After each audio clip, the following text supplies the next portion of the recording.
are all in on AI supply chain resiliency and maybe managing to ensure that China doesn't own it all. How does this particular Tennessee smelter speak to that initiative?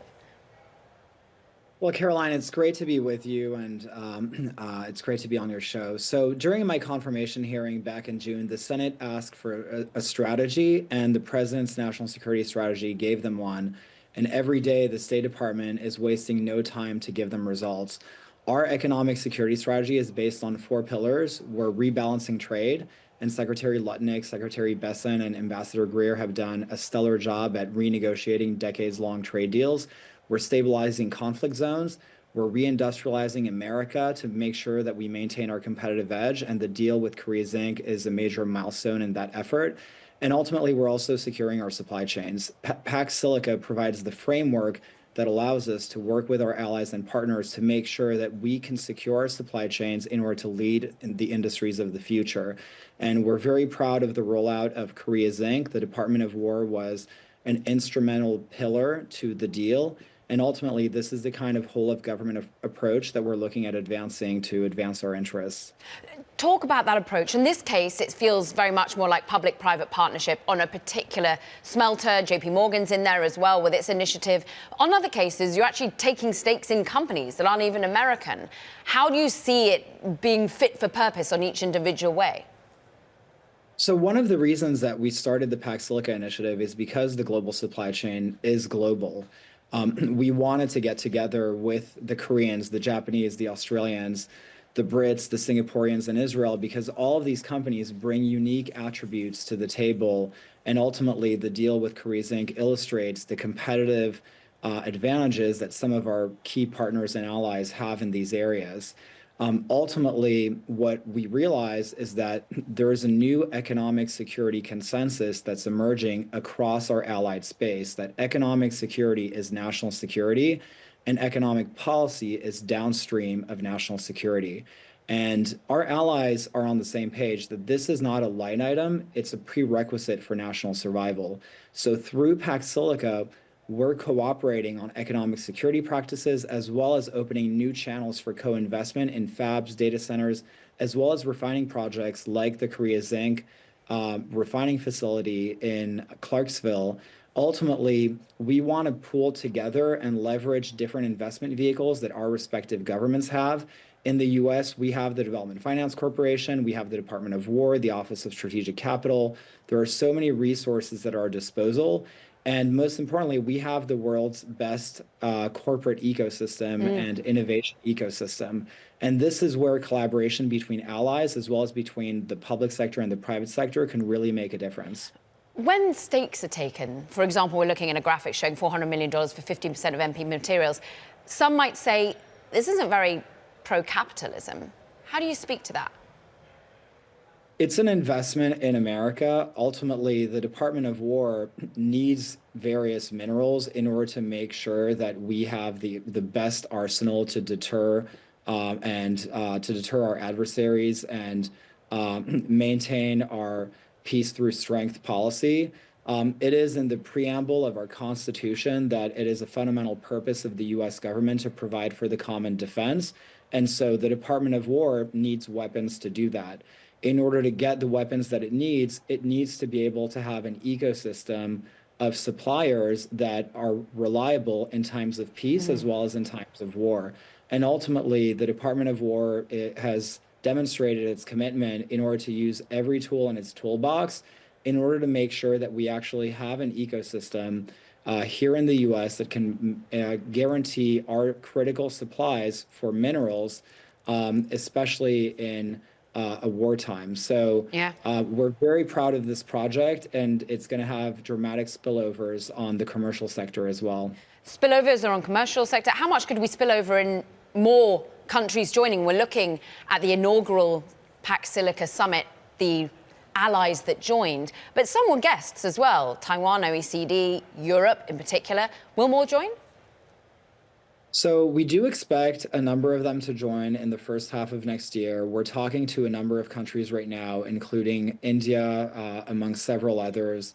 India is host to the AI Impact Forum next year. We're very much looking forward to participating in that. Ultimately, we want to make sure that the group stays focused on solving very specific challenges of supply chain security. So we approach every single partner very much through the lens of which companies are they able to bring to bear to the table in order to solve concrete challenges. That is very much our model. We expect to pursue that model, but we do realize that the meeting that we held was a first step. It's not a final destination. Now we're shifting towards implementation, and we will likely add more new partners early next year. Many are watchful as to how much the EU will get involved. One key company in the EU is ASML. We spoke with the CEO recently about his own supply chain, US, China. Just take a minute to listen to this, Jacob, if you will. Most probably, we need to develop a much bigger supply chain, so maybe not depending fully on China. I don't know how much we have in Europe, so that's also why it's important to keep some of those markets open. I think you're right. The interdependencies we have between, us, China, the US, is being reminded to us every day. Now, we understand that China has just started allowing rare earth export licenses to certain European companies in particular, and the top trade negotiator yesterday told us that things were looking up. Is it looking up for the US as well with rare earth metals, for example?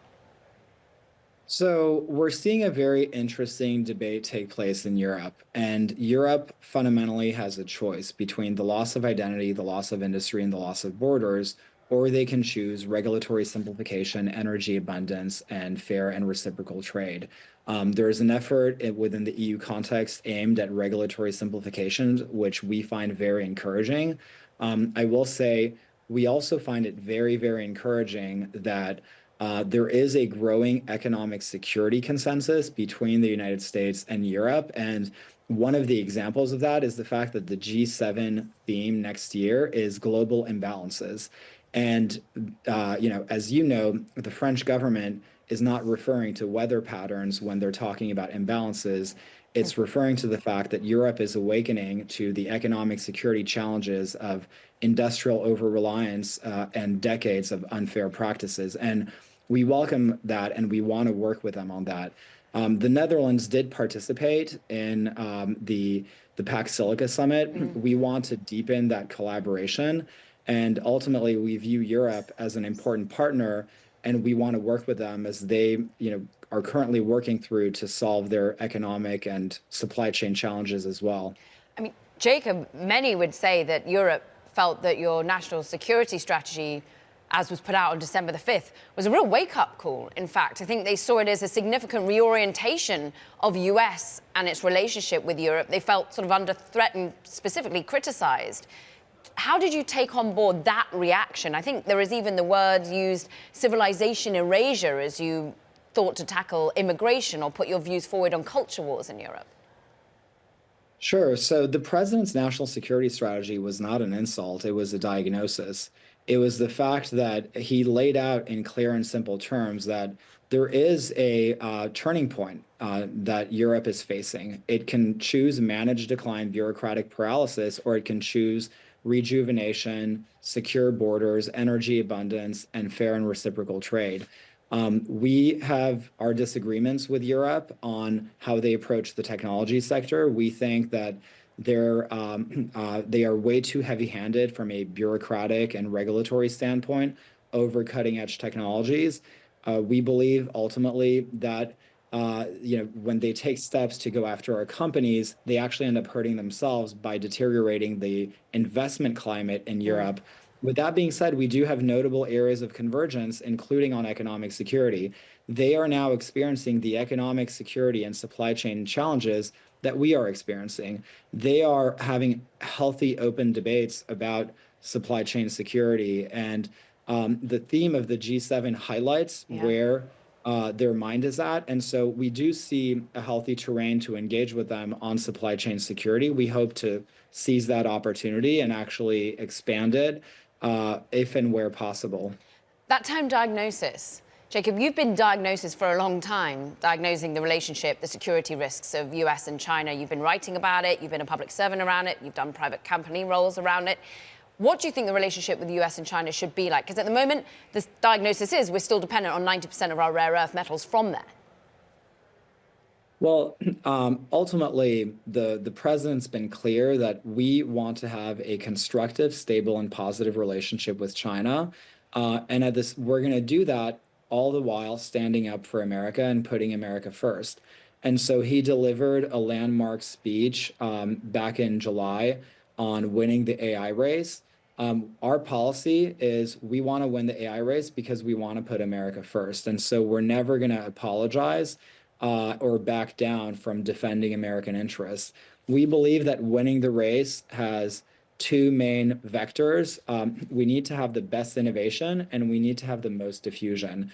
And ultimately, we are pursuing a two-track approach to make sure that we expand our compute capacity here at home to have the best models in the world, all the while exporting our technology onto the world market to make sure that the world's developers are all building on the American stack.